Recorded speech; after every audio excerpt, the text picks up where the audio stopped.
Namo tassa bhagavato arahato samma sambuddhassa. Namo tassa bhagavato arahato samma sambuddhassa. Namo tassa bhagavato arahato samma sambuddhassa. Buddhang dhammang sanghang namasami.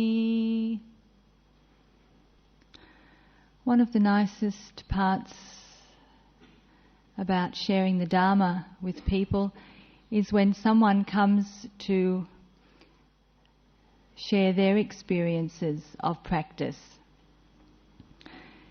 And particularly when someone's been practicing for a number of years and they can see the growth in their own understanding of the Dharma and in the effect that it's having on their life. When people come and share that kind of experience, it's very uplifting. And it has the aspect of someone, because they've practiced well and they know for themselves, they have the extra confidence that the teaching is the truth and that it works. And also that they can do the practice and they themselves can get the fruits of the practice.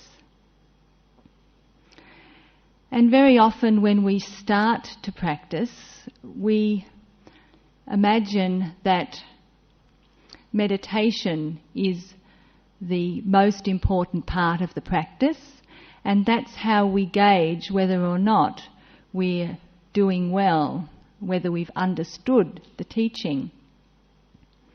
And we can be disappointed when the meditation doesn't come together in the way we expect it to, or when we experience periods of peace and bliss maybe, and then they disappear. When we've been practicing for a number of years, we understand that there's a lot more to it than just the meditation practice. That the whole of our life has to be involved. Our daily life, our relationships, the whole of the Noble Eightfold Path. And we also recognise that peaceful states come and go, and that even if our meditation isn't blissful, it doesn't mean that we're not progressing. The way that we really know whether we're making progress is how much more ease there is in our daily life. And that doesn't mean how much am I getting what I want. It means how am I dealing, how am I coping with when I get what I want and when I don't get what I want. How much more understanding is there about life? And how much more am I able to bring that understanding to the things that I like and the things that I don't like? This is how we really gauge our practice. And someone came the other day and they were discussing their practice with me, and I told them that they'd given me a wonderful title for my next talk in the way that they described what they were doing. And they talked about the miracle in the heart. They said they discovered after years of practice that the miracle wasn't in transforming the world and making things the way we want them to be. The miracle is in transforming our own heart to be able to understand life and to be able to live life with more peace and more harmony. This is the real miracle in the heart. And I thought it was such a beautiful way of expressing what the path is about. Particularly because when we think about the heart in Buddhism, it has two aspects. The heart is used to describe the mind that knows, the mind that understands, that wisdom aspect that develops. And it also, when we think about it, when we think about the heart, it describes the emotional aspect of our life, the feeling part. And progress on the path has these two aspects to it.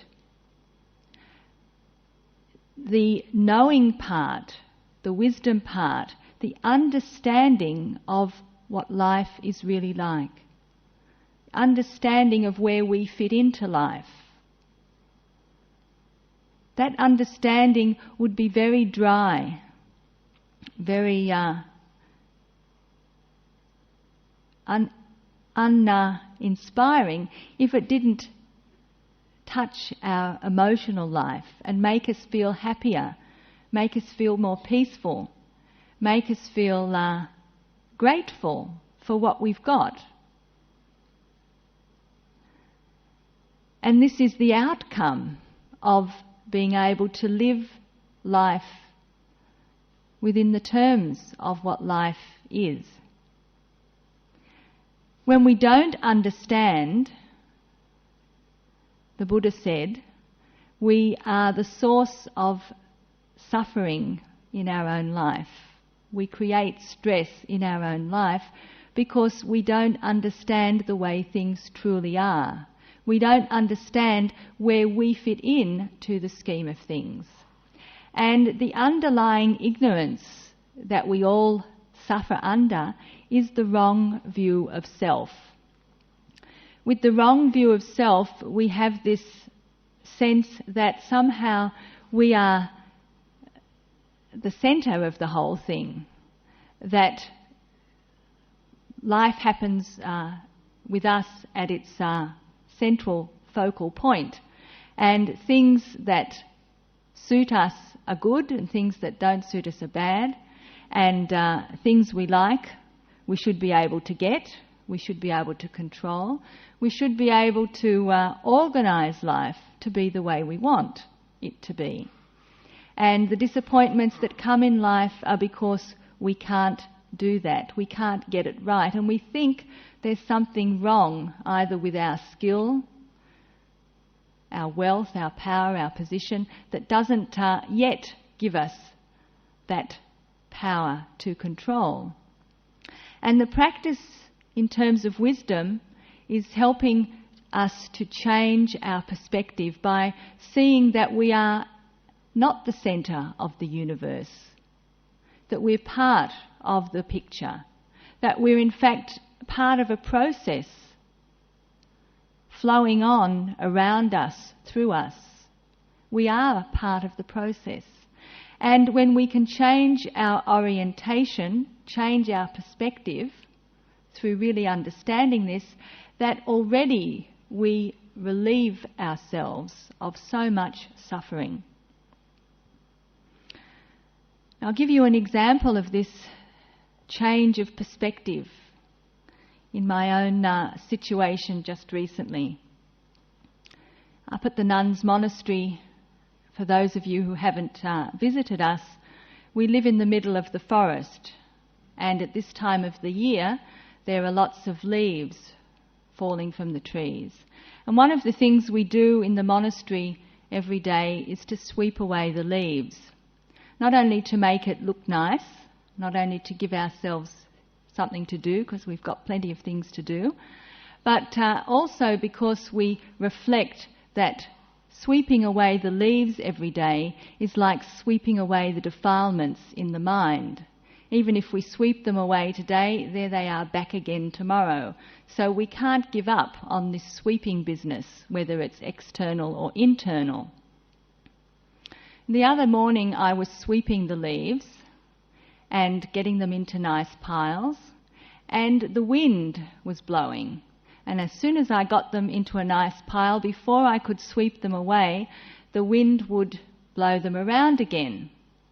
And I started to get frustrated, and I started to think, What's going on here? What's wrong?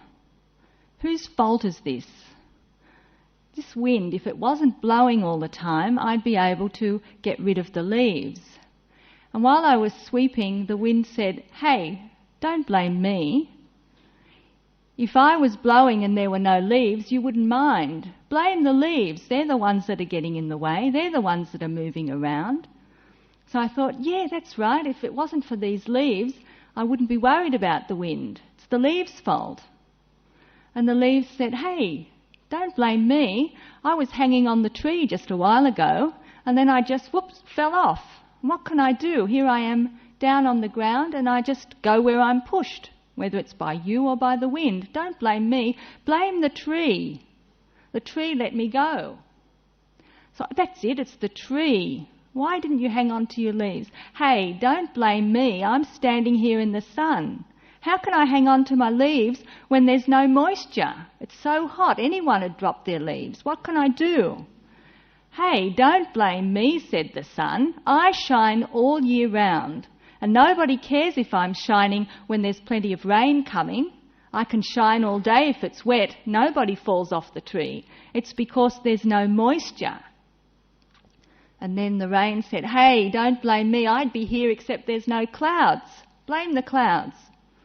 And so it went on, and I could hear this conversation going on.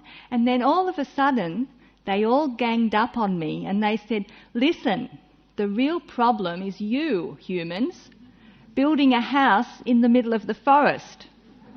We have been growing here, dropping our leaves for as long as I can remember, and nobody cared until you came along and put a house here with verandas and paths, and now you want them to be free of leaves, so the problem is one you've created." And I heard all that and I thought, that's very true. Look at us. And I'm getting upset because I want to get rid of the leaves.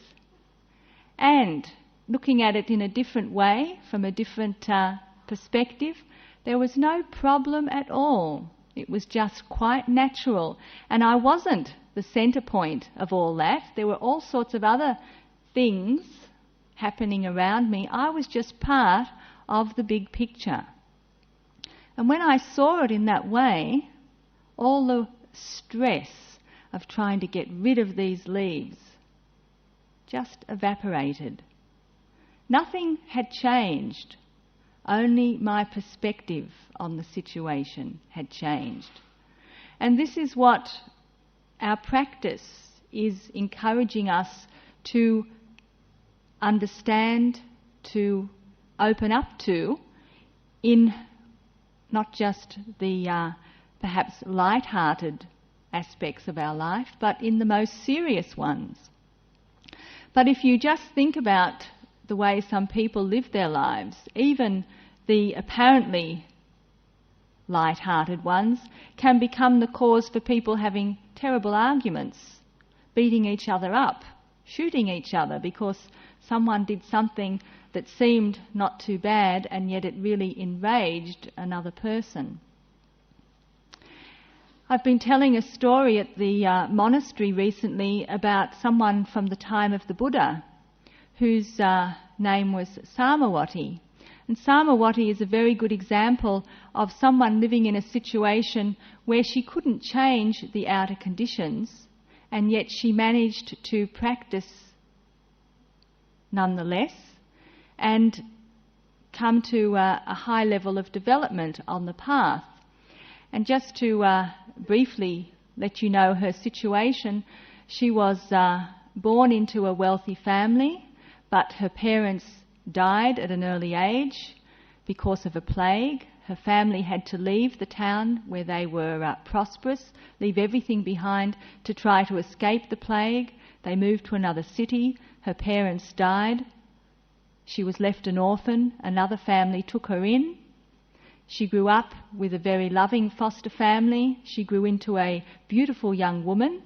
And the king of the town, when he saw her, forced her to become his wife, even though he had two other queens, and even though she didn't want to marry into the royal household, he threatened her foster family that they would lose all of their wealth and be turned out from the city if she refused to become his consort. And so she was forced to go into the life of the palace. And in the palace she was subject to the jealousy of the queens who were her rivals, and she was treated very badly. And she was accused of trying to kill the king by one of the queens who was jealous of her, who plotted against her, and she had to endure all sorts of abuse. But she heard the Buddha's teaching, and she became a devoted disciple of the Buddha. And even though she couldn't change her circumstances, she couldn't escape from the palace, and she continued to be harassed by particularly one of the other queens in the palace. She cultivated the teaching that she heard, and the Buddha said that she was his foremost lay disciple in cultivating loving kindness which was not directed just at the people who were nice to her, just because she was in a very pleasant situation, but loving kindness which she was able to develop even in the most difficult and trying circumstances. And in the end, she was murdered by the queen who considered her to be her chief rival. And if we consider what kind of life she must have endured in the royal household, it ended up with her being killed, we can understand that to be able to cultivate loving kindness even in those very difficult circumstances was certainly not an easy thing to do. So when we are thinking about how difficult it might be to cultivate the path, it's very useful for us, I think, to reflect on the practice of those who've gone before us.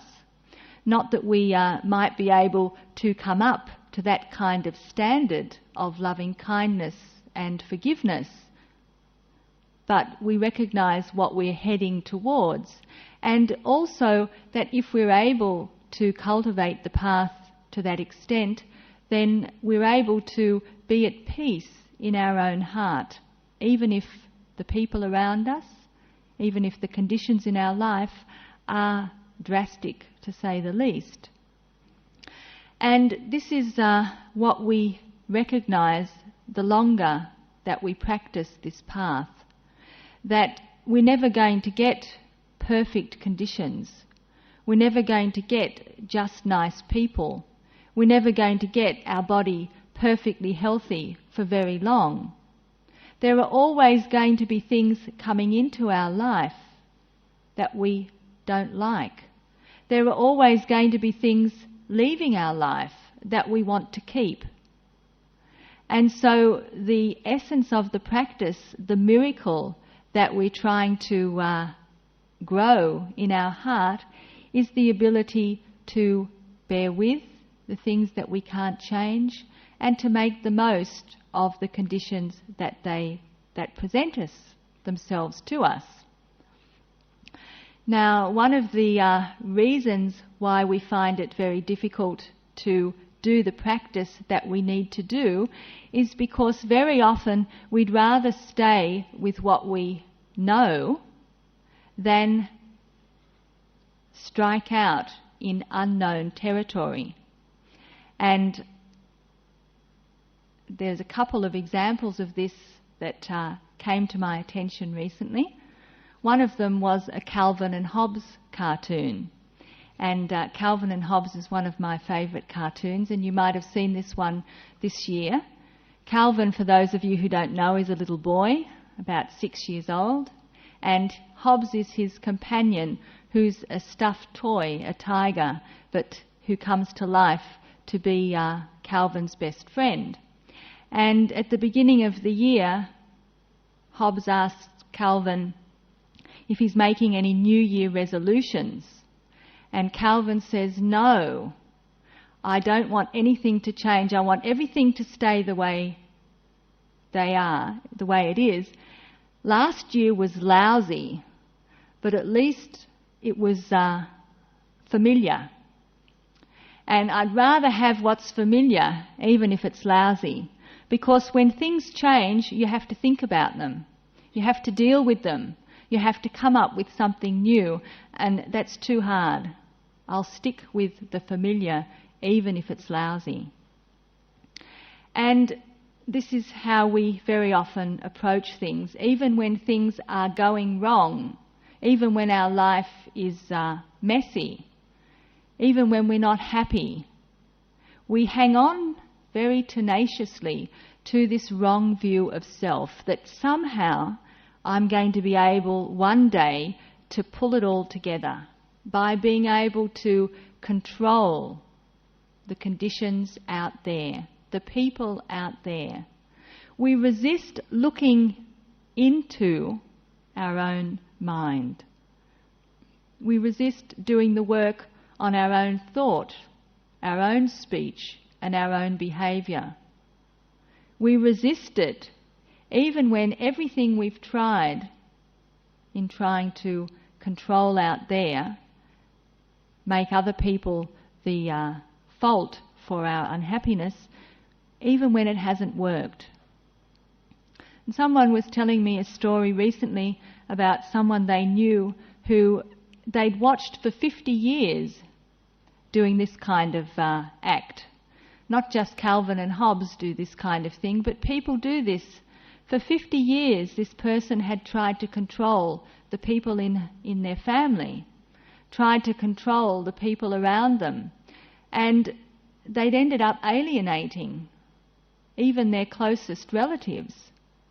And they'd reached the point where, even though they were living in the same apartment block with their son hadn't visited them for the last 8 years. And another son who lived nearby hadn't come to visit either. And this person was living a very unhappy life because attempts to control others hadn't worked and alienation had followed, but there was still this resistance to giving up what they were familiar with. And even on their deathbed, they were still trying to control the family, still trying to organise the people around them. And it's a very poignant story that at one point, as this person was coming close to their death, that the people in the hospice said the family had better come because your relative is sure to die tonight. So all of the family came round to be at the bedside, except the 2 sons. And something strange happened. The person didn't die. All the family was there, all the signs were that they were going to pass away. And they hung on and hung on. And the staff in the hospice said, someone isn't here, that person wants to be here, wants to see before they go. And of course it was the 2 sons that they were hanging on, hoping to be able to meet before they died. And in the end, the 2 sons came to visit. By that time their mother was unable to control in an active way, but was able to know that they had come and was able to let go. But it's a very powerful lesson to just contemplate at what point are we able to let go? Do we have to get to our last breath before we're able to do that shift around, able to change our perspective, able to stop trying to reorder the world to be the way that we think it should be, the way that it suits us? The wisdom aspect of this path, the wisdom aspect that keeps trying to wake us up to where we actually fit in to the scheme of things, as I said, would be very dry if it didn't also touch our emotional life, if it didn't also add to the richness of our feelings, open us up to more love, open us up to more acceptance, open us up to more kindness.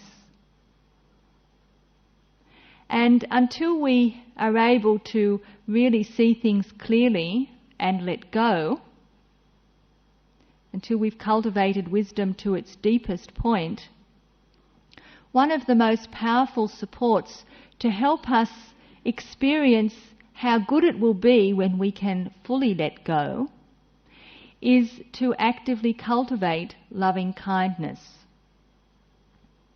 And sometimes we'll say, oh, I've heard that so many times, loving kindness.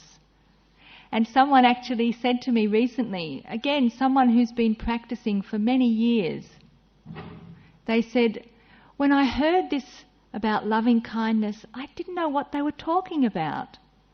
It was just so foreign to me. What's this kindness, opening up your heart to others? What's this feeling? I've never known it.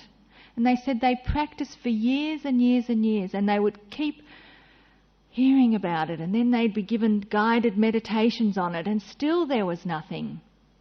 And it seemed a very barren practice to them, literally outside of their experience.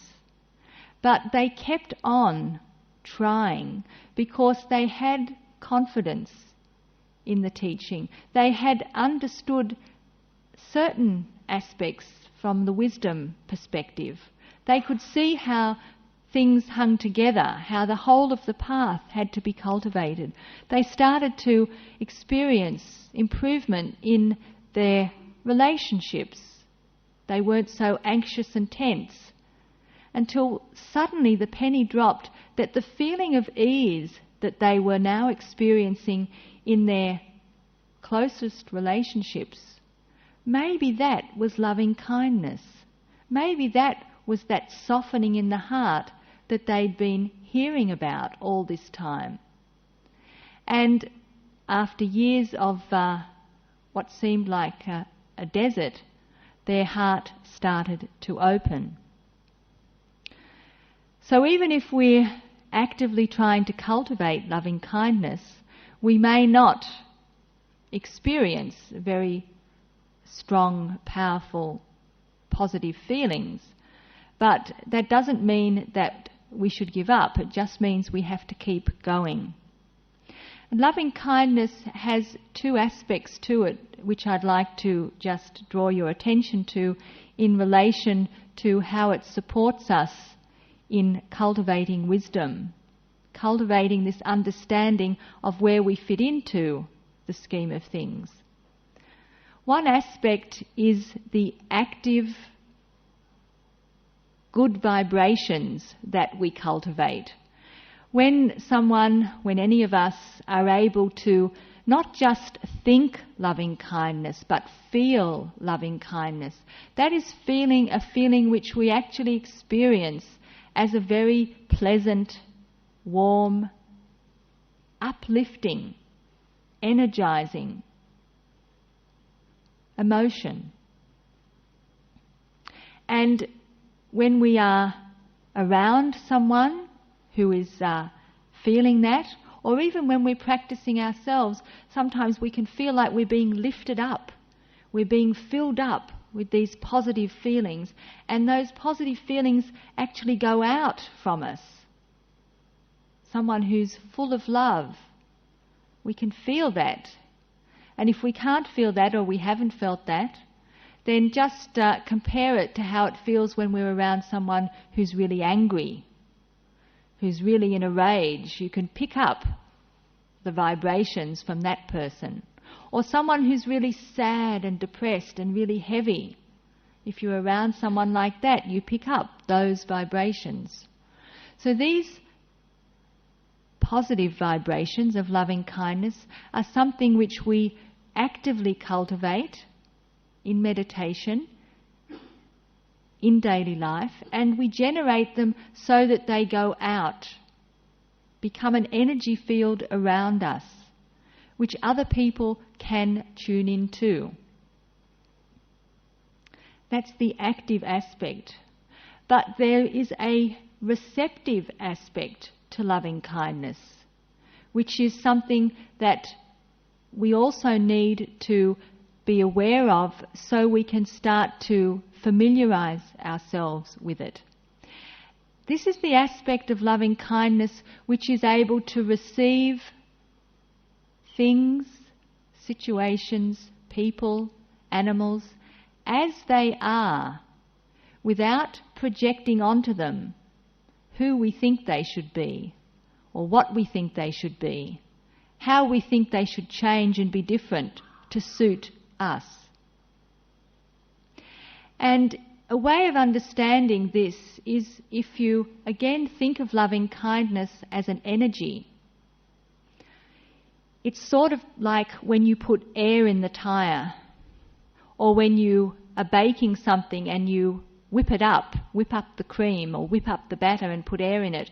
It gets lighter, it expands, and it opens up. There are spaces in it that weren't there before. There's a lightness there that wasn't there before. When someone is able to generate powerful feelings of loving kindness in meditation and also in daily life, and very often those feelings from meditation will carry over into daily life, they not only generate that feeling outwards, but they open up the space in their heart for others. Someone was telling me an experience they had recently. Someone who practices loving kindness very powerfully, who uses it as their main meditation object. They use loving kindness meditation to begin their practice, and it takes them into a very happy, peaceful state, and then they use that kind of mind to take up the breath. And when they take up the breath, then they're already operating with a very relaxed, very open, very receptive mind. They just stay with the breath without effort, because the breath becomes something wonderful, beautiful, something which they receive with so much joy and gratitude. This is the way they practice. And cultivating this loving kindness again and again and again, even when they're not sitting in meditation, even when they're just bouncing around, they are in that state and they project that state, not deliberately, but just as a matter of course. And that openness to beings is there. And they were telling me that recently they went to visit some friends that they hadn't seen for years. And when they knocked on the door, this German shepherd came bounding up to the door. And the person had had a very good meditation that morning and was full of loving kindness. And they said, "Hello, doggy, nice to see you. Give me a kiss." And they bent down and the dog gave them a lick on the face. And by this time the owners came up and they were astounded, because this dog was a German shepherd that was trained to guard, and it always barked, even at people that it knew, because it had been trained to do that. And yet here it was, bounding up joyfully to welcome in this person that it didn't know. And they received this dog into their heart without fear, without worry, because that was the way they were feeling, that was their state. And we can understand if we just reflect, because the Buddha's teaching is not nonsense, it's not magic. How did it happen that this dog was able to pick up that feeling? And why was it that that dog didn't bark? Because the dog was received. There was no impediment there. There was no barrier there. That person's sense of self had been so expanded. The boundaries had been let down. There was nothing for that dog to charge into.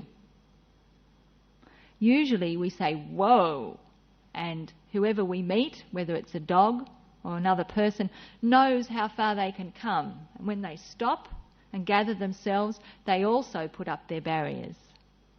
And at this moment, because of this person's practice, that didn't happen with the dog.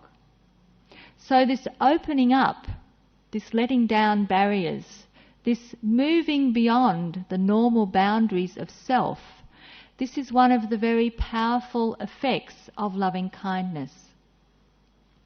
And it takes us to the same point where we can let go of our wrong view of self. When we can let the boundaries down and we understand that we are interconnected, where do I stop and where do you start? All of that is gone, even if only temporarily. It gives us a glimpse into our true relationship with others and with life. And so practicing loving kindness, that opening up, that allowing beings to be as they are, without trying to impose on them who we think they should be so that they suit us, without trying to control. This is what we should understand can be developed through loving kindness practice, and this complements what we're trying to develop through the wisdom aspect of the path, which investigates our mind, starts to understand what produces our thoughts, our emotions, our reactions, starts to see the process of contact with the world, triggering off internal reactions, giving rise to thought, speech and action back into the world. This is complemented by loving kindness practice. If we have both of these strands of practice going for us, then little by little we'll see how in daily life we're able to live much more at ease, much more at peace, from our own heart. In the Maha Mangala Sutta, which is one of the suttas which we chant for parita as blessings, as protections, the Buddha goes through the highest blessings for human beings, and he starts off with the mundane blessings of living in a good locality, looking after family, having skills which one can use to earn a living. And he goes all the way to being fully enlightened.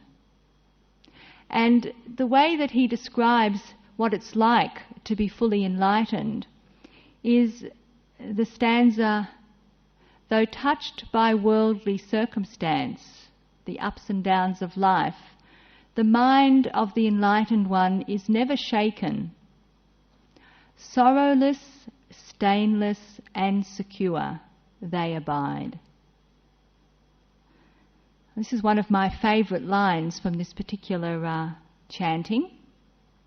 And if we think about it, sorrowless means that even when we lose that which we love, we understand that this is the nature of life. There's nothing that can surprise us.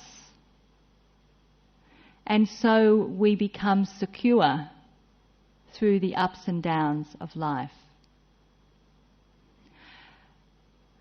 But both sorrowless and secure arise dependent on being stainless.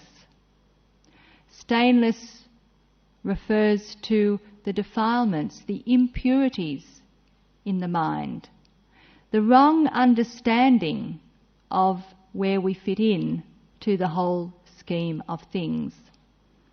that wrong understanding expresses itself in our wrong view of self, in our attachments, in our desires, in our attempts to control the world. When we're able to work to purify the mind of greed and hatred, the expressions of our wrong understanding, little by little we chip away at that wrong understanding until eventually we remove altogether the impurities from the mind. And only at that point do we become sorrowless and secure. So the practice is to continually keep directing our attention to the places where we get stuck, to the places where there is stress, to the places where there is dissatisfaction, and see where it comes from. We may just have to change our perspective on where it's coming from, and we free ourselves from suffering, like understanding that the wind and the leaves and the whole bit are just part of the way things are. And if we can start with seemingly innocuous things, we might be able, in this life itself, to work all the way up to being able to let go of trying to control the people that we care about the most. We can let go and also open up at the same time, using loving kindness, which is willing to accept people, situations on their terms, without trying to control, without trying to change things to be the way we think they should be. Loving kindness coupled with wisdom, this is the miracle in the heart. May this teaching be of benefit to all of us, and may the merit of this teaching help us all to attain Nibbana.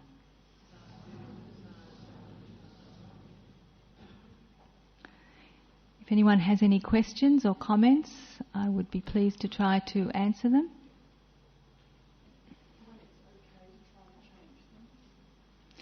The question is a good one. When do you know that it's okay to try to change things? And we have to look into our own heart. That's why it's very important that we keep, first of all, turning inwards and see where we're coming from. The teaching isn't about not doing anything and not trying to act in the world skillfully, or not trying to help the people around us when we can see that what they're doing is harmful to themselves, for example, or that we know a better way because we've learned it from our own experience. The key is always to come back to our own heart and to be honest with ourselves, be in touch with our own motivation, and if we can see that we're coming from a space of loving kindness and compassion, then to act, but without expecting that we'll get the results that we want. To act with an open hand. The definition of love.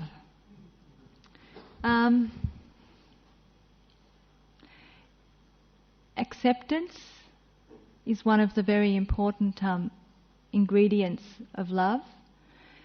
And particularly in loving kindness, it's not expecting anything in return, not giving it because you expect that this person will appreciate it or that they will give you back what you're giving them. It's not given because you necessarily like that person. It's not given because of who they are, it's given because of who you are. It's given because you have the love in your heart. So it comes free of any strings attached. A positive feeling that isn't dependent on the other person, but is dependent on that feeling within you. This is a very high standard of practice, and this is what the Buddha's definition of loving kindness is, and this is what we aspire to be able to do. It doesn't mean that we can. We can do it sometimes with some people in some situations, and other times it's very difficult. But this is what we should be aspiring to, and I think it's important for us to know what we are aspiring to develop, so that we don't stop short with where it's comfortable and where it's easy. Well, I think if that's the end of the